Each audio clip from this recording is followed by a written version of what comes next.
Hello and welcome to another GT Sport video. Today we will be driving in Daily Race B and we will be driving in the Porsche 911. As you can guess from the title of the video, we will be battling an Aston Martin today. So first race, we start in P9. Let's see how we do.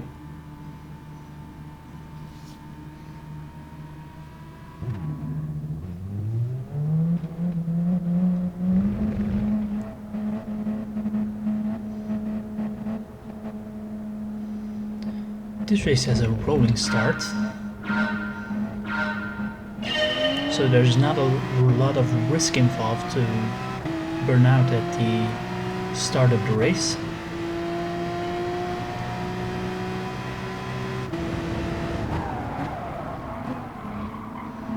So we're coming into turn 1. The driver behind us is slightly approaching. Very close actually. So we're going to drive a little bit on the inside. As the Spanish driver goes to the outside, we maintain P9. A couple of drivers go off here, so we gain 2 places and are immediately in P7.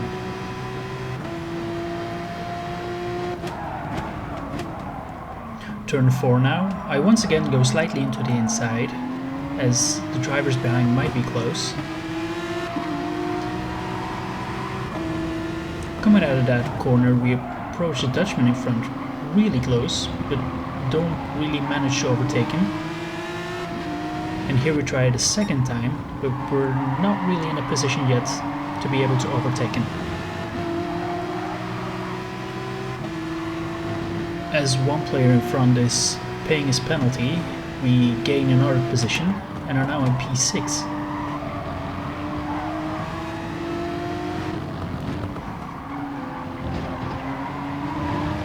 So coming out of lap 1, we went from P9 to P6 and are now right behind the Dutchman with the Aston Martin, and we overtake him in turn 1 here. But he has got the better exit and is right on our tail and actually overtaking us in the straight leading up to turn 3. So we're going uphill. I'm going into the inside and get just next to him. And unlike Max Verstappen, I do leave space for the driver next to me. And I'm not sure you have seen it, but another driver has actually spun out. And we are on P5 now. And still very close to the Dutchman. We give a little tap right there, but that doesn't really have any consequences.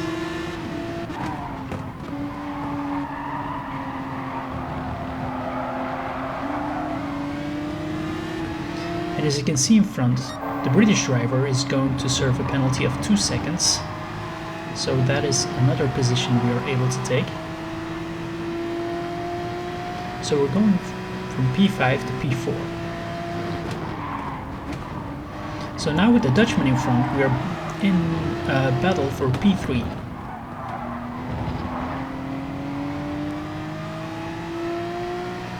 But if I look behind me, the Spanish driver is approaching really close.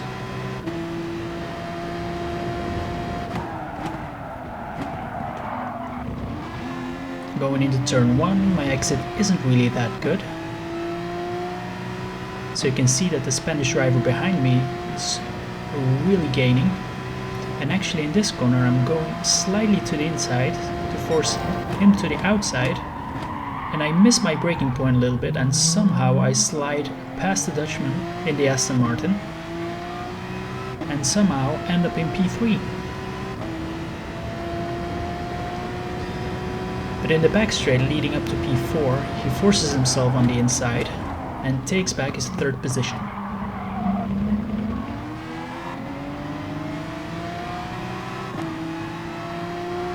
Meanwhile, a gap of more than half a second has opened up between me and the Spanish driver behind us.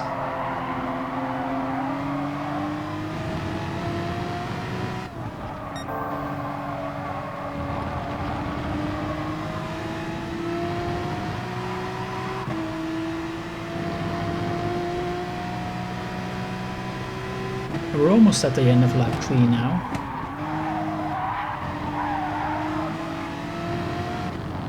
And still involved in the battle for P3.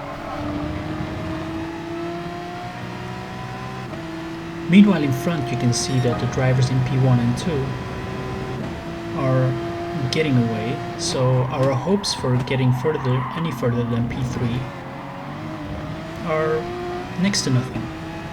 Coming out of the first corner in lap 4, we see that the Dutchman almost goes off, and we managed to take P3 from him. So here he goes into the inside, but at the last moment he decides to go outside. And coming out of turn 3, I almost spin out.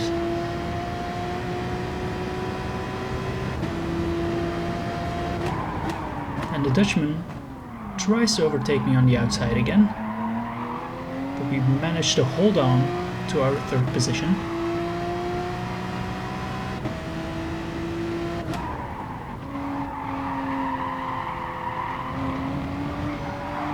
Coming through turn 6 into 7, I'm really watching the gap between me and the Dutchman really close, and it's more than half a second now.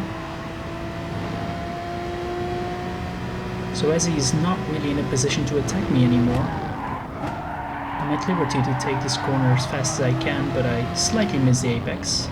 But I see that the gap suddenly opens up to more than a second, which leads me to believe that he spun out. And that's actually the end of the race. We hold on to P3 and secure our podium position. You can also see at the race results that the Dutch driver dropped all the way back to P8. I feel kind of sorry for him because it was one of the most enjoyable battles that I drove in the last couple of weeks. So P9 to P3, I'm quite happy with that result. But I'm not really one to stop at one race, so let's just go straight into the second one. So second race, still the same race at the Red Bull Ring, still driving the Porsche 911. But this race, we're starting in P5, as in between races we have skimmed just a little bit off our qualifying time. This time we, again like the last race, have an Aston Martin in front of us, but we don't have an Aston Martin behind us this race.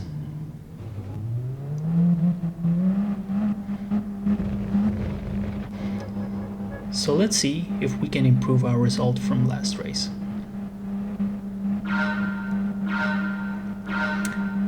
And here we go.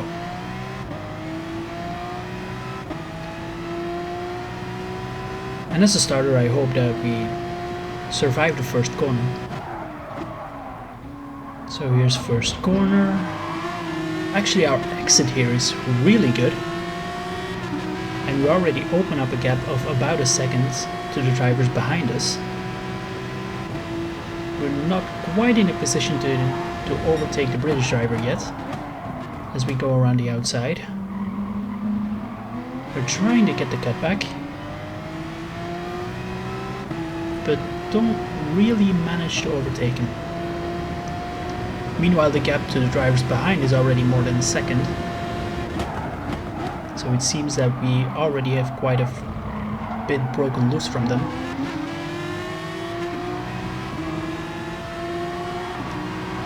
Still driving really close to the British driver.